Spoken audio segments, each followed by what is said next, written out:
d'être venus aussi nombreux. Il fait beau, c'est le premier week-end où il ne neige pas depuis début février.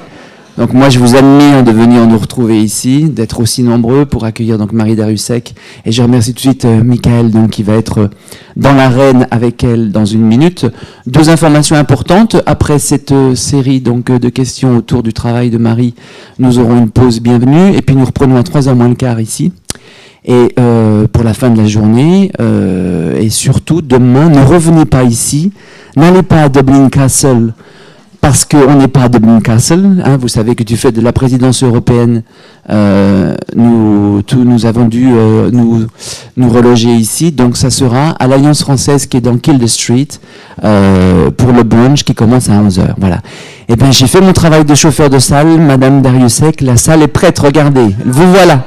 Voilà. Bonjour Marie.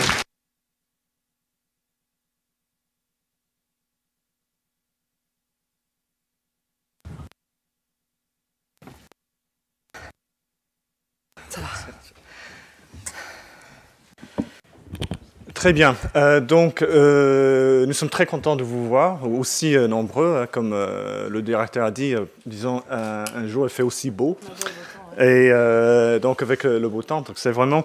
Et c'est un plaisir pour moi d'accueillir Marie Darrieussecq, donc qui a parlé hier, mais qui a eu la gentillesse de nous proposer donc ce café littéraire, donc une conversation à 2 sur son travail. Donc Marie Darrieussecq, qui est évidemment écrivaine, dramaturge, traductrice. Elle a ici écrit pour les enfants. Son premier roman, disons le roman qu'il a fait connaître, c'est donc Truisme en 96. Donc après, il y avait la naissance des fantômes, Le mal de mer en 99, Bref séjour chez les vivants, Le pays en 2005, Zo 2006, Tom est mort 2007, Précision sur les vagues donc 2008, et plus récemment Clèves qui est sorti en 2011. Donc en fait, Marie, je voulais commencer avec... vous avez une très belle citation de Rilke, donc au début de ce roman Clèves. Et donc la citation, c'est « Est-il possible qu'on ne sache rien de toutes les jeunes filles qui vivent cependant? Est-il possible que l'on dise les femmes, les enfants, les garçons, et qu'on ne se doute pas, malgré toute sa culture, l'on ne se doute pas que ces mots, depuis longtemps, et puis point de suspension. » Donc, est-ce que vous avez l'impression, disons, quand vous avez écrit ce livre, que c'était un peu explorer un terrain un peu inconnu, disons que la vie des jeunes filles, des jeunes femmes, que c'était un peu un terrain qui était complètement bourré de pensifs, de clichés un peu doucereux, etc. Donc, vous avez voulu aller un petit peu à l'encontre de tout ça. Il y a énormément de livres sur les jeunes filles, sur le corps des jeunes filles, sur... le devenir des jeunes filles. Par exemple, il y en a un très beau de Maupassant qui s'appelle Une vie, que d'ailleurs la narratrice de mon roman lit. Mais d'abord, ce sont en général, enfin toujours même, des livres écrits par des hommes, sauf quelques livres, heureusement, écrits par des femmes. Mais l'immense majorité du discours sur les femmes est un discours par les hommes. Et mon propos n'était pas de... Je suis féministe dans la vie, mais mon propos n'est pas d'écrire des romans féministes, mon propos est d'écrire des romans, c'est-à-dire des livres ambigus, des livres où le lecteur ou la lectrice peut faire son chemin et penser un peu ce qu'il ou elle veut finalement. J'avais envie dans ce roman-là de c'est très très ambitieux et sans doute prétentieux, mais j'avais envie de dire la vérité. Voilà, peut-être que tous les romanciers sont habités par cette ambition frénétique de dire la vérité. Et la vérité, je ne la trouvais pas dans d'autres romans. Il y a toujours ce besoin, je crois, d'écrire le livre qui manque. Alors, je ne sais pas à qui il manque ce livre, mais peut-être qu'on n'écrit pas sans croire qu'un livre manque. Et il manquait une vérité sur les jeunes filles qui aillent effectivement contre certains clichés. Mais je n'écris pas toujours contre les clichés. il y a aussi du vrai dans les clichés. Ce n'est pas pour rien si les clichés résistent, si les clichés se transmettent, si les phrases toutes faites restent. C'est parce qu'elles contiennent aussi des formes de vérité. Et la littérature est peut-être là, comme disait Michel Leiris, pour fourbir les mots, c'est-à-dire pour les polir, pour enlever leur crasse, pour enlever leur gang et pour les remettre à neuf. Peut-être que les phrases toutes faites, il suffit de les nettoyer un peu pour qu'elles rendent un son nouveau. Bon. Donc les phrases toutes faites sur les jeunes filles, toute la littérature, au fond, est à l'ombre des jeunes filles en fleurs. Bon, donc toute la littérature, d'une certaine façon, est sur les jeunes filles. Donc recommencer à neuf, essayer de me rappeler déjà comment c'était, et puis de trouver des mots, d'autres mots. Voilà. Et est-ce que c'est un petit peu dans la continuité du travail donc, que vous avez entamé avec Truisme? Parce qu'il y a une citation de vous, à un moment, vous avez dit « Toute écriture vraie se joue contre les clichés, les truismes, donc les truismes, hein, qui retiennent en arrière le mouvement de la pensée, qui retient le flux de la vie, qui vont verser le langage et l'homme dans l'aliénation et la mort. » Est-ce que, donc, là, vous avez parlé de ce travail sur le langage. Est-ce qu'il y a aussi, disons, les clichés les clichés corporels, hein, les clichés qui entourent le corps? Donc, est-ce qu'il y avait, par le biais de la langue, des paroles, du langage, une tentative aussi de libérer le corps de certains clichés? Alors, il y a les clichés et il y a les tabous. Il y a des intersections entre ces deux zones-là du langage, les stéréotypes et les tabous. Et en général, il se trouve qu'autour du corps de la femme, les stéréotypes et les tabous se conjuguent pour la tenir, pour l'encercler. Dans un autre de mes livres qui s'appelle Le bébé, je dis cette chose qui est évidente, hein, mais que nous sommes tous, là, ici, sortis du vagin d'une femme. Bon, je mets de côté les césariennes, mais en gros... Nous sommes tous sortis du vagin d'une femme. Et d'une certaine façon, là, je vous vois tous entourés d'un vagin. Et c'est une chose qu'on a... C'est pas qu'on a tendance à l'oublier, c'est qu'il faut absolument l'oublier. Ça a quelque chose d'insupportable. Enfin, parce que là, du coup, la femme est réellement là partout. Et tout est fait, je crois, pour que la société nous empêche de penser à ça, nous empêche de penser à ce scandale que nous sommes tous sortis du vagin d'une femme. Et voilà, c'est le genre de choses... Il me semble que la littérature est là pour redire ces choses-là. Eve Ensler a remis en avant le mot vagin. Bon... Ce qui est d'ailleurs, à mon avis, un peu un souci, vous savez, les monologues du vagin. Parce qu'il se trouve qu'en France, on ne dit pas très... Enfin, vagina, c'est vraiment un mot américain, en fait. Et je suis toujours étonnée dans la littérature américaine de voir qu'on appelle le sexe féminin vagina. Parce que c'est pas exactement vagina, c'est la vulve, c'est le clitoris, c'est tout un ensemble de choses qui, justement, posent problème à nommer. Je crois que la plupart des langues ne savent pas nommer cet endroit-là, cet espace, ce creux. Donc, vagina, c'est pas exactement ça non plus, quoi. Et vulve, c'est un peu spécial. Je me rappelle que j'ai un fils et 2 filles. Et la première fois que j'ai amené ma toute petite fille à la crèche, cette merveilleuse institution française qui permet aux femmes de travailler, elle devait avoir, c'était un bébé, elle devait avoir 7 mois. Et comme tous les bébés, elle avait des irritations, vous savez, dues aux couches. Et donc la puéricultrice me dit avec beaucoup de sérieux et de componction que est-ce que je lui donnais l'autorisation de traiter avec de la crème la vulve de ma fille. La vulve de ma fille. Et c'était un bébé de 7 mois. Et je me suis dit, mais elle a raison, ça s'appelle comme ça. Et en même temps, bon voilà, ce sont des zones du langage où tout le monde est un peu embêté, quoi. Où tout le monde est... Pour les hommes, c'est pas pareil.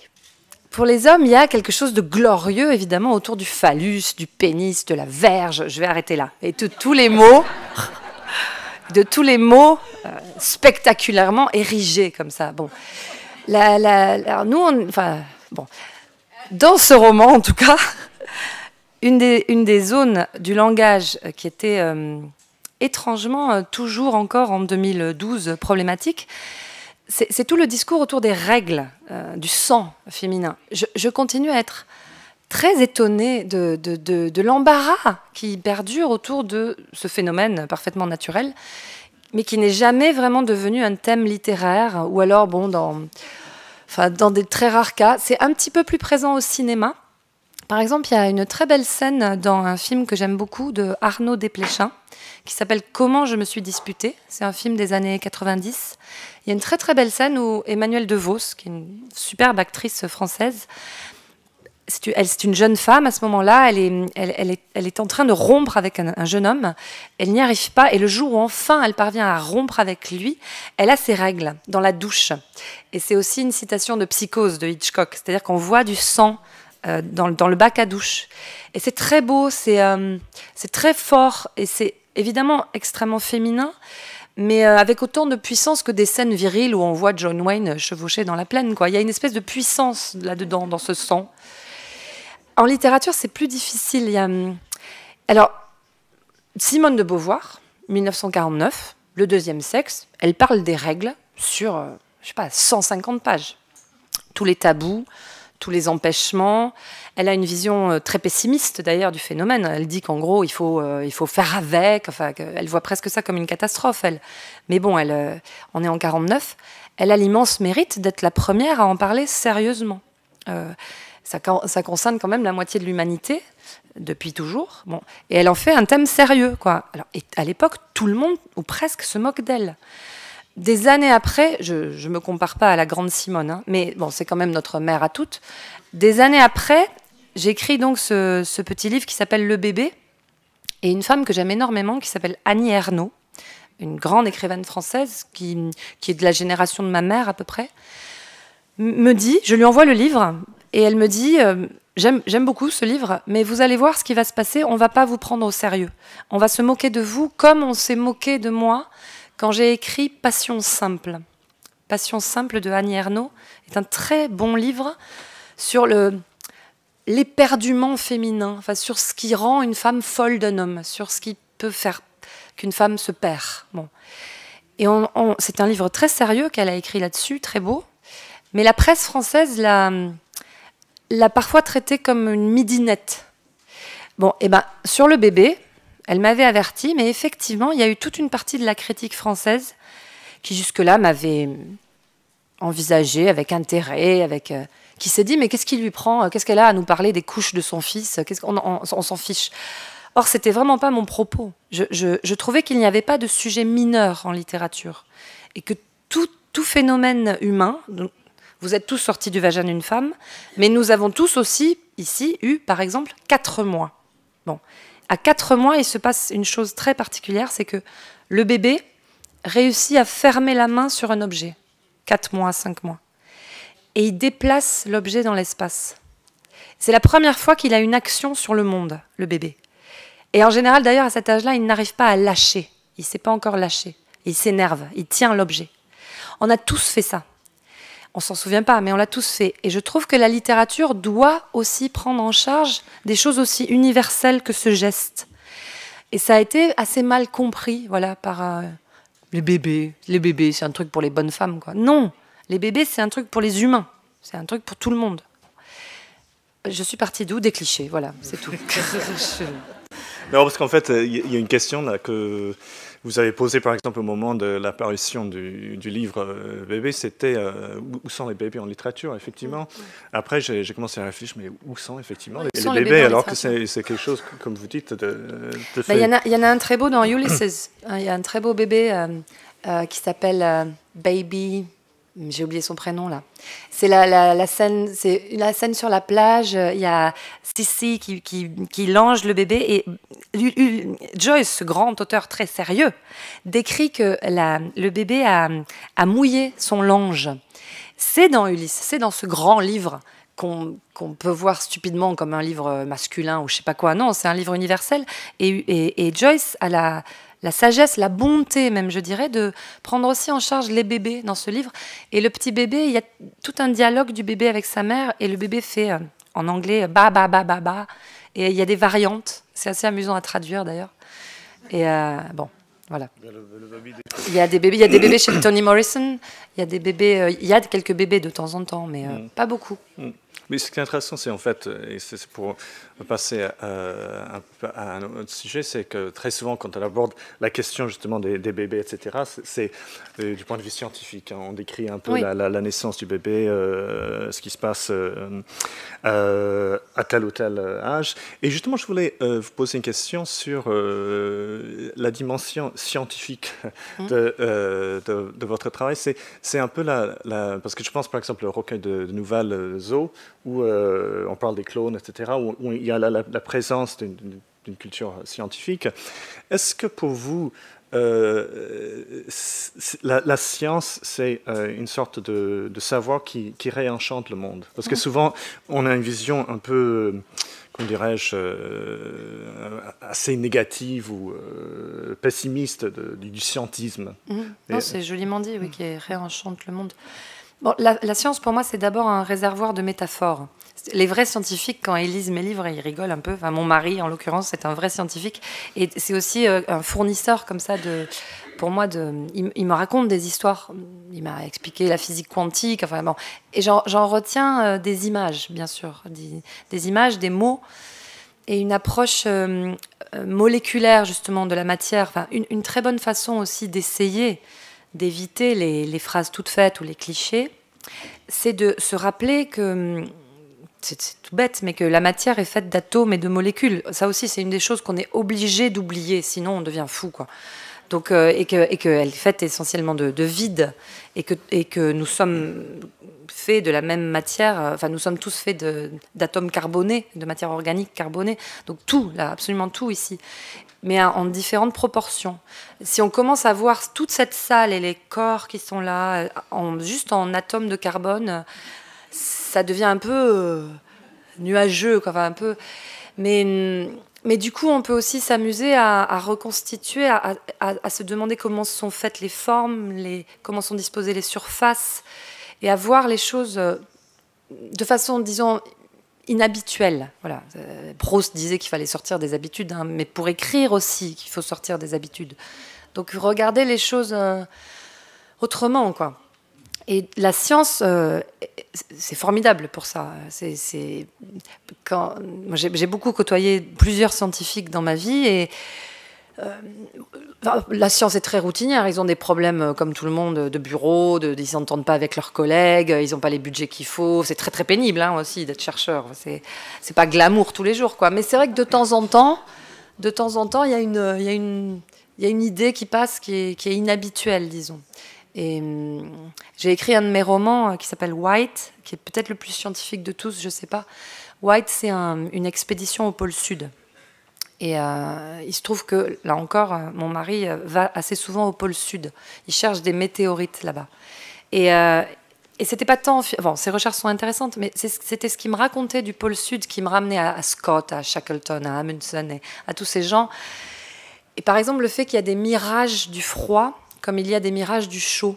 On connaît les mirages du chaud, on en a entendu parler, mais il y a des mirages du froid qui sont extrêmement intéressants. Par exemple, il y a ce qu'on appelle l'arc de Péry. L'arc de Péry, c'est quand on voit 5 soleils. Le vrai, et puis 4 autour, et un cercle. C'est dû au froid. Et le problème, c'est que non seulement donc, on voit l'arc de Péry, mais on le voit constamment. C'est-à-dire qu'il fait jour 6 mois de l'année.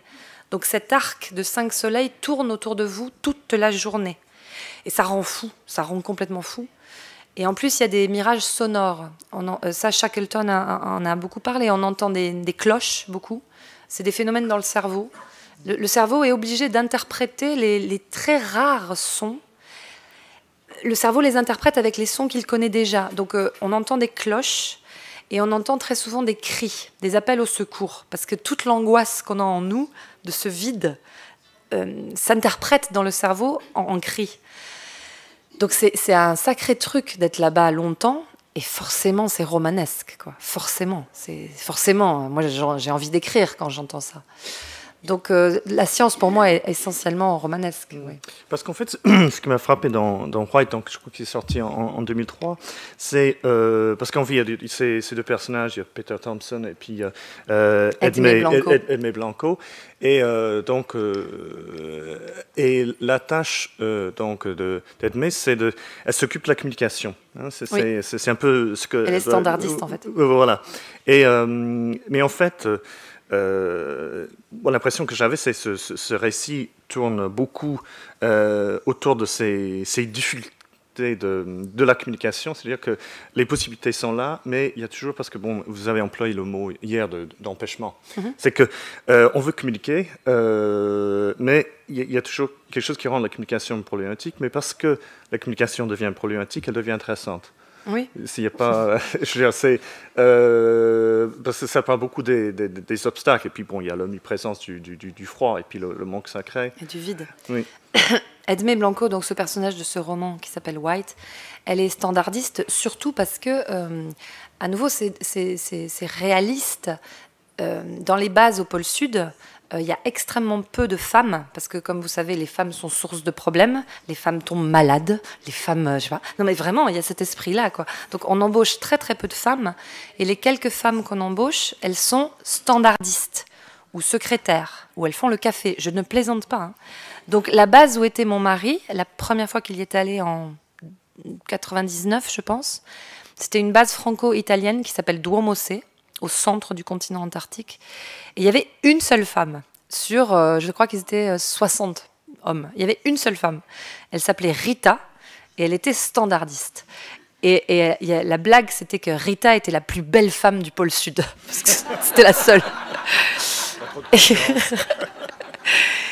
Et cette Rita, donc de temps en temps, je téléphonais, ce qui était très compliqué en 99. Je vous passe les détails, mais... Et donc, j'avais Rita au bout du fil qui disait « Duomo C, Duomo C, Duomo C, Duomo C ». Et je disais « Rita, Rita, Rita, Rita ». Et on avait beaucoup de mal à... Et je disais que je voulais parler à mon mari, et c'était très, très, très difficile, pour le coup. Bon, donc ça aussi, pour un écrivain, c'est merveilleux. Enfin, ça suffit, d'une certaine façon. On voit tout de suite une histoire, quoi. De qui Rita tombera-t-elle amoureuse, ou qui tombera amoureuse de Rita. Bon, voilà. Et au fond, le roman commence, quoi. Et elle est devenue je ne la connais pas. D'ailleurs, je ne l'ai jamais vue. La vraie Rita, je ne sais pas du tout qui c'est, hein. Mais j'en ai fait tout à fait autre chose. Alors, l'incommunicabilité, oui, c'est. J'en écris des romans, voilà. Justement, oui. Le défaut de communication. Parce qu'en fait, le Mal de mer, donc, qui est sorti en 99, là où il y a cette femme qui part avec sa fille, en fait, il y a très peu de conversations, disons, de dialogues qui sont cités. Il n'y a pas de dialogue. Oui, il n'y a pas de dialogue, il n'y a pas de conversation. Donc, en fait, c'est beaucoup dans le non-dit, dans un certain silence, mais un silence, évidemment, qui parle. Est-ce que vous avez l'impression, des fois, que vous voulez à tout prix éviter une sorte de bavardage? Il y a un type de fiction qui est un petit peu bavarde. Donc, pour éviter ça. C'est très juste. Deux choses. Jusqu'à à peu près 2004-2005, je ne savais pas écrire les dialogues. Donc c'est pour ça qu'il n'y a pas de dialogue dans mes romans. C'est souvent comme ça que les écrivains écrivent aussi. On fait avec ce qu'on sait faire, ce qu'on peut faire, et on évite ce qu'on ne sait pas faire. Et je ne savais pas écrire les dialogues pour cette raison que dès que je commençais à écrire un dialogue, mon écriture tombait. C'est-à-dire je n'arrivais plus à la tenir. Et ça faisait une espèce de bavardage, parce que j'avais cette idée stupide que le dialogue doit être réaliste, que je devais imiter les vrais dialogues de la vraie vie, alors que je n'ai jamais cette... Quand j'écris, il ne s'agit pas d'imiter quoi que ce soit, il s'agit de produire une espèce d'équivalent du monde. Et je n'arrivais pas à faire ça avec les dialogues, je n'y arrivais pas. J'ai fini par apprendre en passant par le théâtre. Le dialogue théâtral, à mon avis, n'est pas réaliste. C'est une invention du dialogue, une réinvention du dialogue humain. En passant par le théâtre, j'ai pu revenir au dialogue dans le roman. Bon. Mais pour le bavardage, dans la vraie vie, je suis très bavarde, mais dans Clèves, par exemple, au contraire, j'ai essayé de créer un équivalent du bavardage adolescent. Voilà. Tant qu'à bavarder, autant essayer d'étudier comment ça fonctionne, le bavardage. Que disent les adolescents entre eux quand ils piapiatent, quoi. Et il se trouve que j'avais un matériau de première main parce que j'ai beaucoup écrit ce roman à partir de mon journal de ces années-là, entre 14 et 16 ans à peu près. Et c'est un journal, je vous passe les détails, mais c'est un journal audio que j'ai enregistré sur cassette. J'avais une boîte de cassettes, donc, que je n'avais jamais pris le temps de réécouter. En plus, il fallait retrouver un Walkman, vous savez, avec les grosses cassettes de l'époque. Là, bon. Bref. Donc, et pour diverses raisons, j'avais aucune envie d'écrire mon journal. Je le tenais en racontant comme ça. Donc, c'est vraiment du bavardage. Et j'ai écouté ces heures d'une très jeune fille comme ça, qui raconte. Machine m'a dit que machin lui avait dit que, mais en fait, c'est pas vrai parce que d'abord. Et puis, elle m'a pas invité à sa boum. Mais de toute façon, je m'en fiche qu'elle m'ait pas invité à sa boum parce que j'en ai rien à faire de sa boum. Et puis d'ailleurs, moi, je vais faire une boum, mais il faut quand même que maman soit d'accord. Des heures comme ça. Et en même temps, c'était un matériau langagier extraordinaire, avec des expressions que j'avais oubliées. La matière brute des années 80, quoi. Et ce que j'ai vraiment essayé de faire ressortir dans le roman, c'est que c'est un âge aussi, très awkward, mais c'est un âge où comme les enfants, on est encore enfant, adolescent. C'est un âge où on ne connaît pas bien le sens de certains mots. Alors, par exemple, le mot narcissisme et le mot charisme. À 14 ans, là, au collège, on essayait tous de les placer dans nos phrases. Ah, il est charismatique. Mais on ne savait pas ce que ça voulait dire, en fait. Ou par exemple, le mot profane. J'étais persuadée, donc je vous parle de 1982-83, j'étais persuadée que les profanes, c'était ceux qui ne fumaient pas de joint, ceux qui ne fumaient pas de hashish. Je ne sais pas pourquoi. Bon. Donc c'est le genre de choses que, dans les dialogues de Solange avec ses copines, qui sont des dialogues, c'est pas qu'ils sont stupides, mais c'est des dialogues, je sais pas, c'est un autre monde, quoi. Ce sont des dialogues qu'on retrouve d'ailleurs aujourd'hui sur les chats, sur les forums, hein, sur Internet. J'en ai lu beaucoup. Ça n'a pas tellement changé, en fait. Hein. Le vocabulaire a changé, la technologie a changé, les tabous sont les mêmes. Vous n'êtes jamais allé sur des forums où les filles parlent de leurs règles entre elles. C'est un truc de dingue. Hein. C'est aujourd'hui. Ou alors de la perte de la virginité. Alors, il ne faut pas être un affreux pédophile pour faire ça. Hein. Il faut avoir un esprit scientifique. Mais les histoires qu'elles se racontent et les bêtises, les clichés, les stéréotypes, en fait, les peurs sont les mêmes. Perdre sa virginité, ça reste toute une affaire en 2013 ou en 1980 et quelques. C'est une affaire différente qu'en 1950 parce qu'au moins, on ne tombe pas enceinte. Ça, c'est le merveilleux changement, quoi. Mais la peur reste la même, la gêne, l'embarras, la joie, le désir, ça reste. Depuis Homère, ça reste. Depuis Ovide, ça reste. Voilà. Donc, on peut sans arrêt re-raconter l'histoire, mais les mots sont un peu différents. Voilà. Justement, parlons des mots, et puis un peu les mots qu'on a évoqués ou employés, non-dit, silence, le matériau du langage. Vous êtes donc écrivain, vous êtes également psychanalyste. Et je me suis demandé si pour vous, est-ce que, parce que la psychanalyse, forcément, c'est on raconte des histoires, c'est des récits, on essaie de déchiffrer ces récits.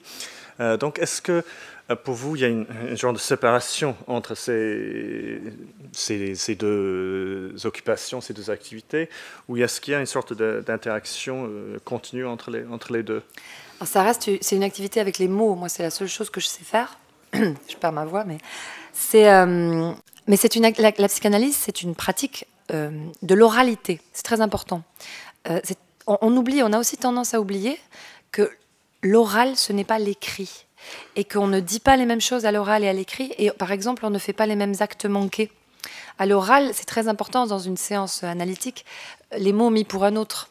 Les lapsus classiques, c'est quand quelqu'un veut dire ma femme et qu'il dit ma mère. Bon, c'est très très fréquent. Hein.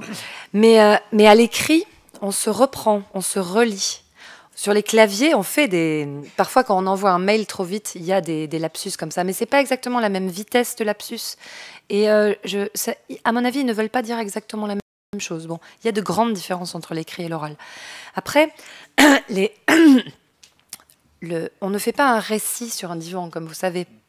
On fait une sorte de mouvement en spirale où on reprend sans cesse les mêmes thèmes et on les développe de façon différente, de séance en séance, de période en période. Il y a eu des tentatives romanesques, narratives, de reproduire des analyses. Par exemple, quelqu'un qui s'appelle Serge Dubrovski a essayé de faire ça, d'essayer d'écrire ce qui se passait sur un divan. Ça demande d'inventer vraiment une forme très particulière. À part les 2 ou 3 premières séances, il est très rare ça n'arrive jamais que quelqu'un raconte sa vie comme ça chronologiquement. Jamais, jamais, jamais. C'est pas comme ça que ça se passe. Donc bon, il y a de multiples passerelles. Ce que je sais, c'est que moi, je suis devenue psychanalyste parce que quand on écrit, quand on ne fait que écrire, moi personnellement, ça me rendait très mélancolique. Pour des raisons très simples, c'est que beaucoup d'écrivains connaissent ça. Comme j'avais l'immense privilège de ne pas avoir de contraintes dans ma vie, en particulier grâce au succès de mon premier roman, je n'étais pas obligée de travailler, ce qui était incroyable pour moi. Mais du coup, je ne me levais jamais vraiment. Je restais dans mon lit et j'écrivais dans mon lit. Je me faisais du thé. Et en fait, je passais ma journée dans mon lit à écrire, jamais vraiment debout, quoi. Jamais vraiment dans la vie, jamais vraiment dans le monde à la limite, sauf dans les voyages. Et bon, après, j'ai eu des enfants, etc., qui m'ont un peu obligée à me lever, mais pas tant que ça non plus. Pas tant que ça, en fait. Une fois qu'ils sont partis à l'école, bon, on peut se recoucher, quoi. Mais ce que je vous dis du lit et aussi de la dépression, hein, dans laquelle forcément ça entraîne quelqu'un, d'autres écrivains l'ont avec l'alcool. Mais pour moi, c'est un peu la même chose. C'est un peu la même torpeur. Beaucoup d'écrivains, moi aussi d'ailleurs, mais ils sortent de leur lit, il est 6h de l'après-midi, c'est l'heure du premier verre. Non, mais il y a des vides d'écrivains entières qui se passent comme ça, parce que c'est extrêmement difficile d'écrire. On est quand même toujours en bordure d'une certaine folie. Hein. Donc voilà, on se lève et on boit un premier verre, et puis la nuit, voilà, et on ne s'en sort jamais. Je suis devenue psychanalyste parce que, bon, d'abord j'ai fait une analyse moi-même, et puis je suis passée par divers circuits à Paris, il y a des tas d'écoles pour devenir psychanalyste. Je suis devenue psychanalyste parce qu'il fallait que je sois debout, pimpante, habillée, au coup de sonnette, quoi. Quand quelqu'un allait venir, avec ses problèmes à lui ou à elle. Et concrètement, mes patients me sortent de mon lit, mais vraiment. Et ils me tiennent debout, quoi. Il y a une phrase de Winnicott qui dit « Mes patients me soignent ». Ça a l'air un peu démagogique comme ça, mais c'est vrai. Évidemment, Winnicott espérait aussi les soigner lui. Mais je crois que beaucoup de psychanalystes sont devenus psychanalystes pour continuer à être soignés, en fait. Parce qu'on ne peut pas rester toute sa vie sur un divan. Donc une façon d'y rester, c'est juste de faire le tour, de s'asseoir de l'autre côté du divan. Et on reste en contact avec l'inconscient. Et moi, ça continue moi, la psychanalyse m'a sauvé la vie. Mais ça continue à me sauver la vie un petit peu, pas tous les jours, parce que je pratique que 2 jours par semaine, mais ça continue à m'aider. Bon, j'espère aider mes patients aussi. Mais... Oui. Et justement, en parlant de l'inconscient, il y a une sorte de figure qui revient comme très souvent dans vos écrits, c'est un peu la figure du fantôme. Hein. Puis, même La naissance des fantômes, c'est le titre l'un de vos livres, il y a Le Pays, bref, c'est chez les vivants. Est-ce que vous êtes attiré par cette notion, cette image-là, parce que c'est une façon d'explorer, disons, ce qui reste, les choses, parce que souvent, quand on parle des fantômes, c'est des gens qui reviennent, qui reviennent incessamment. Et c'est-à-dire qu'il y a des affaires qui ne sont pas réglées. Hein, donc, est-ce que c'est ça, c'est ce côté-là, le côté un peu, le résidu, le reste qui vous fascine avec cette notion-là? Le fantôme, c'est une grande figure de la littérature, bien sûr. Et pour moi, c'est essentiellement celui ou celle qui a été mal enterré. Et il y a des tas de façons d'être mal enterré. C'est les récits classiques de fantômes à l'écossaise, quoi, hein, de la femme jetée dans un puits qui revient hanter le château, voilà, qui veut une tombe, qui réclame une tombe. Mais je crois que c'est vraiment l'essence même de l'humanité. Apparemment, les anthropologues ou les archéologues le disent, mais l'humanité commence quand les humains ont commencé à enterrer leur mort, quoi. Apparemment, les australopithèques, quand quelqu'un mourait, ils le laissaient derrière eux. Et puis, quand il a commencé à y avoir des rites, des mots dits peut-être, des gestes faits, voilà, l'humanité a commencé là, autour des tombes. C'est fondamental. Et donc, quelqu'un qui est mal enterré, c'est extrêmement grave, en fait. Et puis, bien sûr, il y a tous les fantômes de la Shoah, tous les fantômes de la Deuxième Guerre mondiale qui sont là. On n'écrit évidemment pas après Auschwitz comme avant. Enfin, ça, toute ma génération le sait, ça. Même si ça n'apparaît pas directement dans nos romans, on est après. On est après. Et pourtant, on écrit. Bon. Donc, les fantômes, c'est toute notre histoire, en ce sens. Donc, ils sont là, et peut-être que la littérature, c'est un poncif, mais comme beaucoup de poncifs, c'est un peu vrai. La littérature donne voix aux fantômes. La littérature, c'est pas seulement la voix des morts, ça serait un peu sinistre, mais c'est donner voix à ce qui n'a pas eu la parole, donner voix à ce qui a été passé sous silence aussi. Et dans toutes les familles, il y a des gens qui ont été passés sous silence, il y a des gens qui ont été mal enterrés, il y a des gens qui ont des tombes formidables, mais qui ont quand même été mal enterrés. Il y a des gens dont on ne parle plus. Donc ça, c'est aussi extraordinairement romanesque. Donc j'écris parce que comme dans toutes les familles, il y a des mal enterrés chez moi et qui m'ont habité, qui se sont mis. Il y a un petit peu, oui, cette présence-là. Enfin, c'est évident. Hein, je crois que tous les écrivains connaissent ça. Et j'avais juste une dernière question avant donner la parole au public. C'est en fait une question qui m'est venue. J'ai vu des photos donc, qui étaient prises chez vous, des broderies. Ah oui. Ah oui. Et donc il y avait, c'était l'alphabet. Et donc c'était des broderies qui avaient été faites donc, par votre grand-mère. Et donc et vous avez mis quelque chose, et c'était sur la langue basque. Hein, donc, c'est des gens. Donc, c'est une langue interdite à l'école. Et justement, je me suis demandé, est-ce que est-ce qu'il y a quelque part le fantôme de la langue interdite, de la langue secrète, langue à la maison, etc.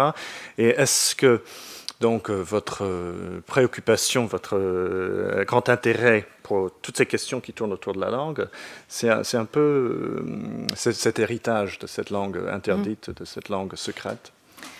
Il est possible que les écrivains aient un rapport à... J'écris en français, mais je pense que le fait d'avoir été élevé dans une langue autre que le français m'a donné une très grande liberté par rapport au français. Je pense que beaucoup d'écrivains ont ce rapport à la langue dans laquelle ils écrivent, qu'elle n'est pas en fait sacrée, contrairement à ce qu'on peut croire. Le fait d'avoir été élevé dans d'autres langues fait que le français est une langue parmi d'autres, est une langue presque étrangère aussi étrangère que les autres. Moi, j'ai été élevée en espagnol, en français et en basque. Et le basque était donc... à l'époque où je suis née, le basque avait quasiment disparu. Et parce que la génération de mes parents, ils avaient été violemment interdits de basque à l'école de la République française. Moi, je suis une fille de la République française. Elle m'a tout donné, la République. Hein. Elle m'a donné l'éducation, elle m'a donné... Mais il est vrai qu'elle a aussi acculturé mes parents, et moi en l'occurrence. Donc... ma génération et la génération suivante, le basque a été réintroduit et maintenant il est assez vivant, à vrai dire, puisqu'il y a même un gouvernement autonome basque très actif et culturellement très actif aussi. Mais du côté espagnol, du côté français, ça reste extraordinairement jacobin, centralisé sur Paris. Bon. Mais le basque, d'entendre cette langue à la maison, faisait que le français était une langue parmi d'autres et que je pouvais jouer avec. Moi, il y a vraiment une institution que je ne comprends pas, c'est l'Académie française. C'est une sorte de musée, en fait, qui est bâti sur la peur. Qui est bâti sur la peur, complètement absurde quand même, que le français se perde ou que le français s'abâtardisse. Alors que le français est évidemment né de multiples influences, de mixité, et ça continue, et c'est comme ça que le français reste vivant. Et je comprends pas très bien cette façon de voir la langue comme un mausolée, comme toute personne qui se bat pour la pureté de la langue est suspecte à mes yeux. Quand on commence à se battre pour la pureté de la langue, on finit par se battre pour la pureté des gens qui la parlent. Et ça commence à sentir très mauvais. Donc je pense bon, voilà. Donc le basque, l'espagnol, tout ça, toutes ces langues, ça m'a... Et puis d'autres langues, ça a évidemment nourri mon français. Ça vous a apporté énormément de choses, oui. Bon, c'est le moment où on ouvre, on donne la parole au public. Donc, si vous posez des questions, essayez de poser des questions courtes, hein, parce qu'on n'a pas énormément de temps. Je voudrais juste faire une petite incise. Après, je répondrai avec grand plaisir à vos questions, mais juste une petite incise. Je voudrais remercier, je ne sais pas s'il a pu venir finalement, Patrick Flynn, qui a sauvé cette lecture, parce que j'étais à la tour de Joyce, très très loin, à midi moins le quart. Il n'y avait pas de taxi. Le Dart, je me suis dit, ça ne va pas être possible. Et ce monsieur qui travaille bénévolement à l'association qui maintient ouverte cette tour m'a gentiment amené ici le plus vite possible avec sa voiture. Donc qu'il soit remercié. Et il m'a appris d'ailleurs que le gouvernement n'avait plus les moyens d'ouvrir la tour, que c'était donc une association qui s'en occupait. Et ça m'a beaucoup frappé, ça. Je trouve que ça dit beaucoup sur la crise économique. Que cette tour, qui pour moi est tellement symbolique de Dublin, de la culture irlandaise, etc., n'ait pas les fonds pour fonctionner, ça m'a vraiment frappé. Voilà. Donc Patrick Flynn soit remercié. Merci Patrick. Donc, des questions. Il y a des questions.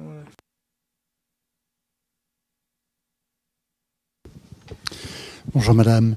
Est-ce que vous voulez bien nous dire 2 mots de votre prochain livre? J'ai appris dans l'entretien que vous avez donné au Irish Times qu'il s'agit d'un couple domino. Oui. Ça m'intéresse d'un couple beaucoup. Domino. Domino, qu'est-ce que ça veut dire? Noir et blanc. Domino. J'avais jamais Oui. entendu l'expression. Ah bah, si je vous apprends du français, c'est très bien. C'est très bien. Oui, comme toujours, je m'intéresse, vous l'avez compris, aux stéréotypes. Et évidemment, un homme noir et une femme blanche amoureux, ce couple qu'on dit mixte, ce qui est un mot un peu idiot, c'est évidemment une zone aussi du langage humain qui est recouverte de stéréotypes et parfois les plus débiles, quoi. Donc j'ai eu envie de raconter l'histoire de cet amour entre un homme noir et une femme blanche. Et peut-être, si vous voulez, je peux lire le tout début. Parce que, évidemment, c'est un livre qui... C'est tout simplement une histoire d'amour. C'est aussi un roman d'aventure. Ça se termine dans la forêt vierge du Cameroun, où je suis allée récemment. La forêt vierge à la frontière de la Guinée équatoriale et du Cameroun. Donc c'est un roman d'aventure. Je suis aussi une storyteller. J'aime beaucoup les histoires. Mais c'est aussi un roman... C'est très difficile d'écrire les romans d'amour parce que ça a été fait 1000 fois. Et je voulais vraiment en passer en particulier par la figure littéraire du coup de foudre. Et Dieu sait qu'il y a des coups de foudre dans la littérature. C'est comme les scènes de sexe, c'est extrêmement difficile à écrire. Et un des moyens que j'ai trouvé d'ailleurs dans Clèves, c'est en fait le biais comique. Parce qu'au fond, c'est une façon de raconter l'amour, enfin de raconter le sexe. Qu'est-ce qu'on peut être maladroit et idiot parfois quand on fait l'amour. Enfin, qu'est-ce qu'on peut être bête, quoi, et malhabile. Et donc, ça peut être facilement drôle. Bon. Alors, la scène du coup de foudre, c'est aussi un topos de la littérature. Et alors, j'ai essayé. Où est-elle? Elle est là. Donc, pendant à peu près les 30 premières pages du livre, on ne sait pas que l'homme est noir. Parce que, comme ça, regardez, là, grosso modo, on est à peu près tous blancs. Moi, ça me désole. Moi, l'Afrique me manque. J'y vais souvent, mais ça me désole que nos pays ne soient pas assez mélangés, quoi. Moi, je veux plus d'Africains à Paris. Je m'ennuie un peu à Paris. Enfin, je trouve qu'il faudrait plus de monde, comme à New York, quoi. Bon. Mais donc, le début du livre, on ne sait pas que l'homme est noir, parce que justement, on ne peut pas mettre en branle tous nos stéréotypes. On ne sait pas de quelle couleur ils sont. Et en avant, quoi. Donc, à ce moment-là du livre, c'est juste un homme et une femme.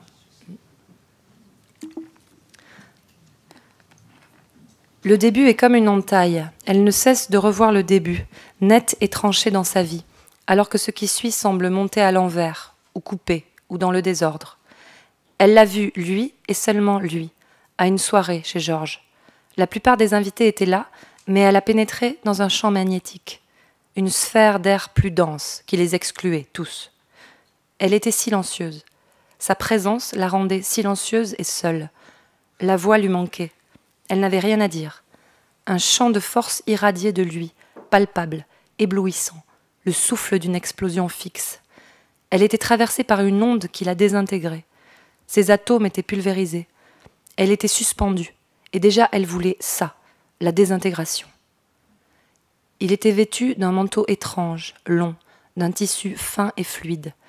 Il ne la regardait pas. Il regardait le bas de la ravine, les lumières de Los Angeles.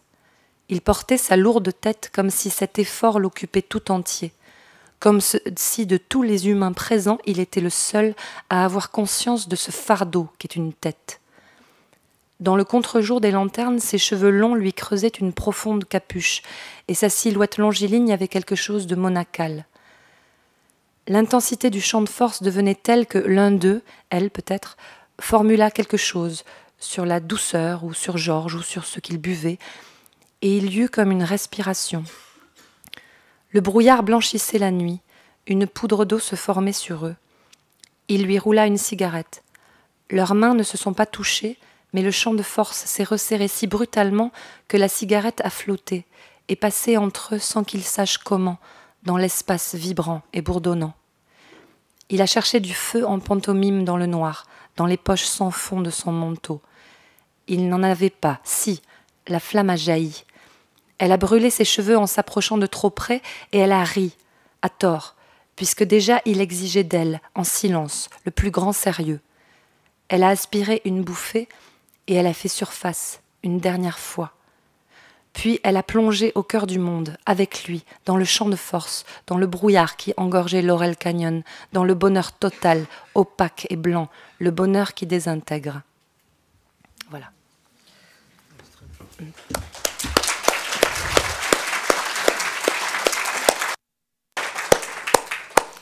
Voilà, merci. Est-ce qu'il y a d'autres questions? Voilà. Une femme. I'd like to ask you a quick question. I'm highly influenced by Julie Kristeva, and I'd like to ask your opinion on the following. For example, love for Julie Kristeva embodies both the semiotic and the symbolic, both knowledge and joy, language and effect.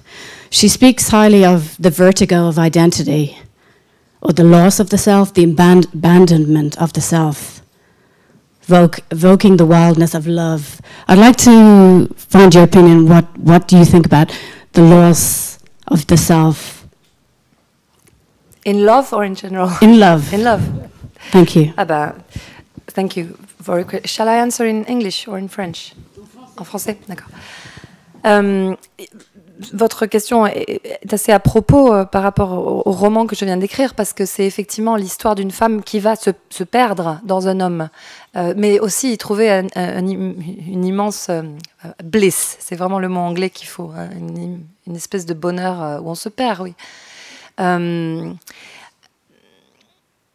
Sur Julia Kristeva, j'ai pas vraiment d'opinion. Elle a été ma prof à Paris 7 il y a fort longtemps. Et on n'a pas le même féminisme. Moi, j'ai un féminisme plus à la Judith Butler, voilà. Mais bon, passons. Et sur la perte de soi, je pense qu'il y a de multiples façons de se perdre et que ce n'est pas forcément désagréable.